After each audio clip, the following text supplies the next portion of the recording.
In the West stood a continent built on lofty ideals and grand ambition. In the East towered an empire of unimaginable size and splendor. For thousands of years, these two civilizations had thrived in seeming isolation.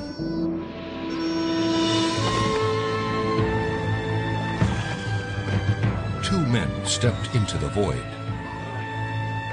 Marco Polo was lured by the promise of unprecedented wealth. Sven Hedin by a thirst for adventure and the trappings of world fame. Confronted by the most daunting terrain on Earth, they went in search of the impossible. A lasting connection between East and West along the old Silk Road.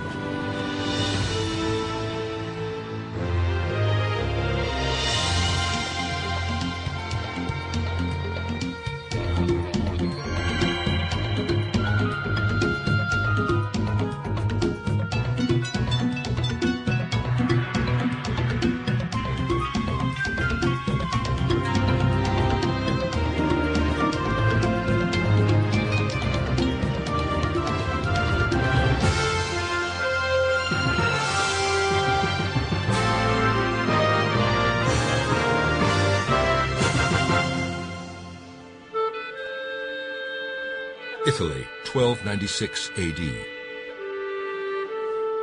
A Venetian trader languishes in jail and wonders if he will ever get out.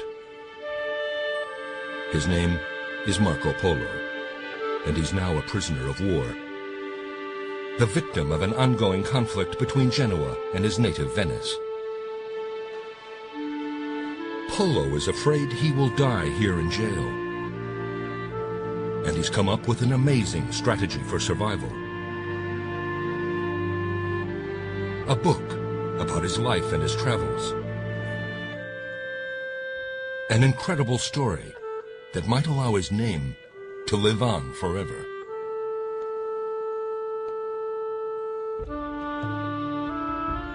There has been no man, Christian or pagan, Mongol or Indian, or of any race whatsoever, who has known or explored so much of the world and its great wonders as have I, Marco Polo. He writes about his incredible trek across lethal mountains and deserts to Cathay, modern-day China, a magical country at the end of the earth. A land so wealthy that its ruler could entertain 40,000 guests at a time. A civilization so advanced, they could predict the movement of the heavens. A culture so generous that husbands even shared their wives with strangers.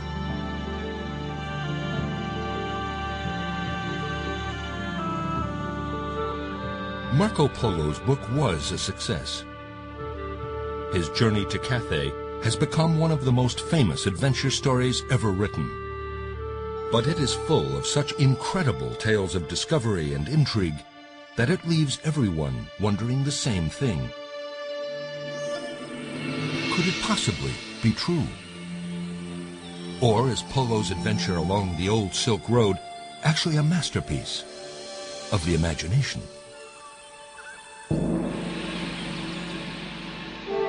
In the 1st century BC, Imperial Rome dominated the West, Han China the East. A world apart, these two superpowers knew little of each other's existence. The seductive beauty of one substance drew them closer. It all began in Mesopotamia, 53 BC.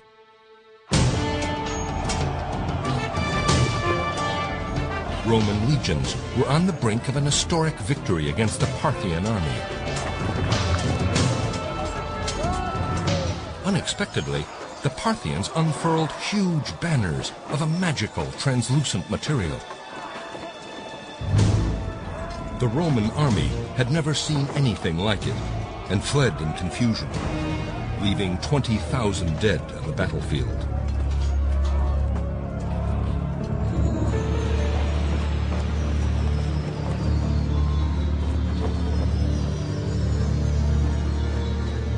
Fear turned to fascination, and silk quickly became the rage in ancient Rome. The Chinese fabric was soon worth its weight in gold. Traders saw their chance. Caravans braved the 5,000 miles separating China and Rome. Cities sprung up in the deserts and plains to service the traders. Along with the goods flowed ideas that revolutionized the cultures along the way. Buddhism and Islam spread eastwards. Printing and papermaking went west. The Silk Road, a pioneering connection between East and West, was established. People have a mental vision that the Silk Road is like I-95, a huge long highway, and that one person took some silk from one end all the way to the other. And in fact, that almost never happened. Merchants would take the goods from one oasis to another, and then another group of merchants would take them on. So I think the Silk Road is not the road. I think the most important thing are those communities along the Silk Road. For nearly 1,000 years, these communities thrived. In the 10th century, China collapsed in civil war, and it was no longer safe to travel in the East. In the chaos, the Silk Road fell silent. The desert cities that depended on its traffic were abandoned. As shifting sands buried their memory, the link between East and West was broken.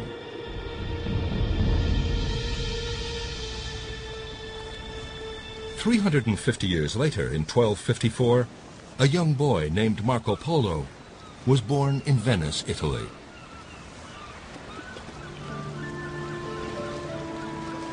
Marco grew up a forgotten orphan on the docks and canals of the city. Marco Polo did not have a conventional and happy childhood. His father left before he was born, and his mother died when he was relatively young. But actually, that relatively unhappy childhood provided him with certain skills that would turn out to be very important for him on his travels. He learned to get along with a wide variety of peoples. One day, Marco's world was turned upside down. A stranger walked into his life. It was his father.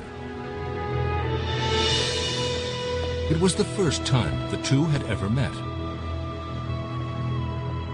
And the boy listened in awe as his father explained his 14-year absence. He said he had made an incredible overland journey to a magical land in the East.